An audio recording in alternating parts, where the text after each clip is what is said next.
Hi and welcome to the 90-day planning course. Over the next 3 modules I'm going to help you create an action plan that's going to get your business moving. We're going to start off with some prep work that will be useful for the next stage. Once we've done that, we're going to have a look at your 90-day target and work out the 3 goals that are going to help you succeed.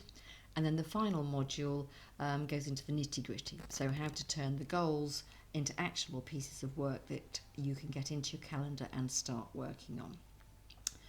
But before we launch into the 90-day planning activities itself, I always recommend doing a review of where you're at now.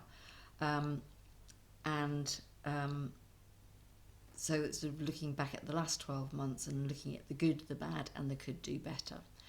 So this is the document that you'll be downloading in the module area and be working on this. So this is going to really help you with the next stage of your planning session, and I do this every year with my clients, so we have a good review of what's gone on in the last 12 months and starting off with your successes, because this is a really good way to make you feel good about yourself and get you all fired up about the next stage of what we're going to go through. So, first activity is to list out all the successes you've had over the last 12 months. And I bet you it's much more than you think. And it's often easy to do this with somebody else so they can challenge you. So, for example, did you hit your sales targets? Did you get a new website up? Or perhaps you employed somebody for the first time? Or was it lots of smaller things? Such as getting a new client you didn't expect to get, or putting your prices up and clients still bought your products, or perhaps you created a new page for your website, or you posted regularly on social media. Write them all down. It doesn't matter if you hit more than 9, the more the merrier, and then I want you to bask in the glory of all the good stuff you have achieved. Really have a look at them and really feel proud of yourself, and then pat yourself on the back. So the next bit is, having got all that, is to have a think about anything that you learned over the last 12 months. So this is what this next session is. So did you have any kind of aha moments, sort of anything that you need to remember going forward? Or maybe it was as a result of a failure, something bad happened that you learnt something really useful and valuable from. So for me it was a realisation that I was taking way too long to change some presentations and move over to a new mailing system, and I just decided I was just going to outsource it, give it to somebody else to do the work, and it just released me. It gave me a huge amount of time back, and it was just such a relief giving it to somebody else. That was one of my big lessons, was actually outsourcing really does work. And it might be from that any improvements you've made going forward, which may be as a result of the lessons you've learned, or it might just be something else that you did over the 12 months which have made a difference.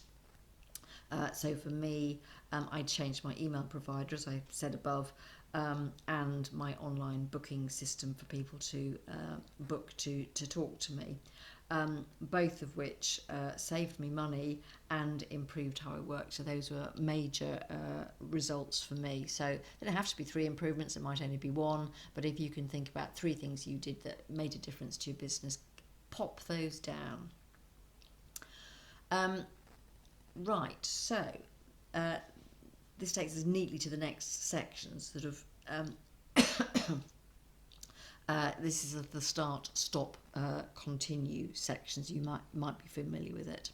So the first thing is to think about, what do you need to do more of over the next 12 months? Do you need to start outsourcing more like I did?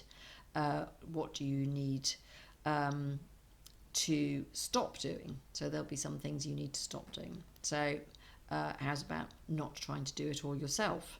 So whether you're a solopreneur or you have staff, you will be holding on to too much, I can guarantee it, rather than letting others do it. I get it, I'm no better, but often you have to let go to move forward. So are there any other things that you need to stop doing or do less of over the next 12 months? Playing too many games of Angry Birds rather than concentrating on what you need to be doing, procrastinating. So finding ways of not procrastinating and moving forward. And of course, there'll be a load of things that you do that are really good for your business and you want to continue doing. And again, it's good to write those down to remind yourself of the things that you need to be keep doing. So it might be that you have been regularly posting on LinkedIn or Instagram or Twitter or wherever it is that you post your stuff, or it might be that you have started regularly looking at your finances once a month and checking your bank statements and keeping an eye on all your finances. These are all the things that are going to help you move your business forward now that you don't want to forget to keep on doing.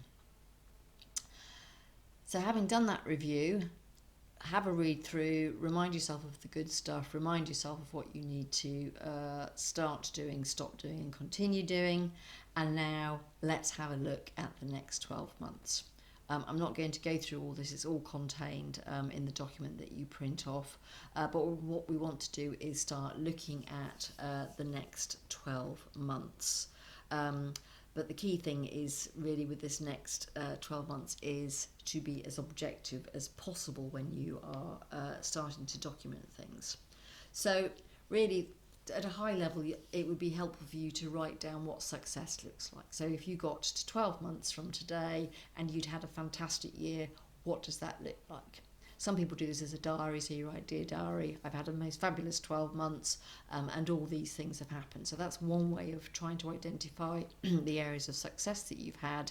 The other is to do a brainstorming session. So you might just want to just brainstorm a whole load of ideas, get everything written down, and just don't even think about it. Just write down all the things that you think you would like to achieve over the next 12 months. Get them down. And then in order to whittle that down is go back through that list and start prioritising. So the ones that you look back and think, right, these are the things that are really going to help me achieve my what looks like success for me at the end of 12 months. There might be others where you look at them and go, yeah, if I didn't do it, it wouldn't be the end of the world. And so cross those off. So go through those, try and split them by sort of categories of business. So what does your business look like in 12 months? Is it number of clients? Is it that you've moved into an office, you've taken on staff, or financial areas? So I would really encourage you to have some of these. It really does help if you can work out how much money you want to earn over the next 12 months. It could be an overall financial target, or a monthly target. Say I want to earn £50,000 a year, or I want to be earning £4,000 a month by the end of the year. Or it could be having a consistent number of clients with an average amount of money from them each month. On top of your financial target, I always encourage you to have a profit figure to balance out the revenue figure. So if you're earning 100k a year, but it's costing you £110,000 a year to run, you're in trouble. So that's why I always encourage you to say not only have that financial target, but also the profit target as well. So here's an example I've put in here. So you might have a revenue target of £75,000 a year, and you've got a profit target of 30% or £22,500. And if you achieve that profit target, you're going to be able to achieve all the other things that you want for your business. And I also encourage you to have some personal goals in there as well, just so that you're not completely telescoped in on your business, but that you are making sure that you have time for yourself as well. Could be hobbies or exercise, making sure that you spend enough time with your friends and family, making sure that you take time off for holidays, or that you are somehow managing to restrict the length of your working week to, if not normal hours, to at least capable hours that give you time to recover and recoup and spend time with your family. So once you've got that long list, whittle it all down, and you want to make those goals achievable.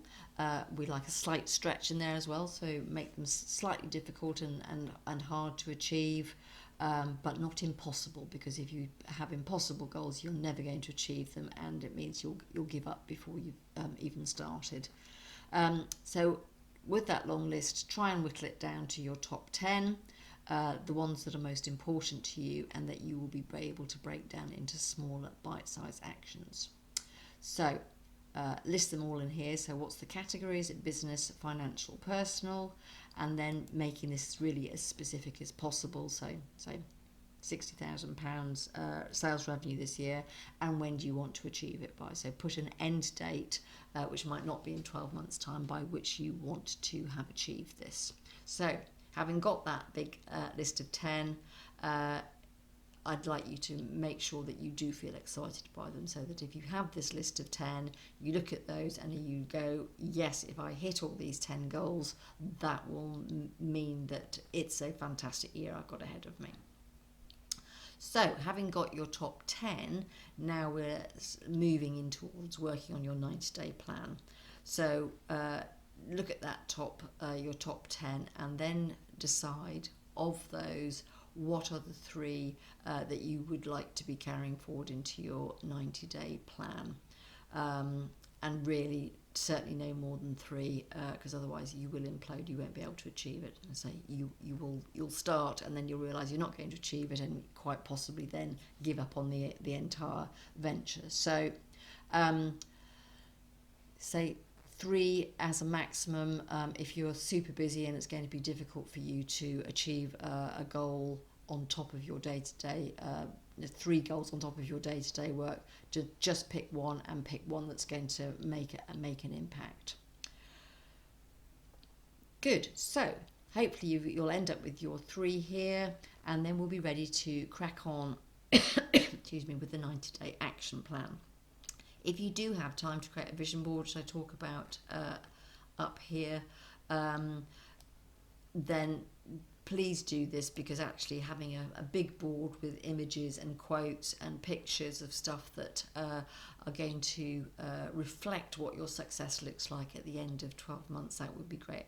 And it's really good fun to do as well. So if you've got time to do your vision board before you move on to the next module, that would be really great, and it will give you some impetus to do. So hope you enjoy all that, and I will see you on the next module.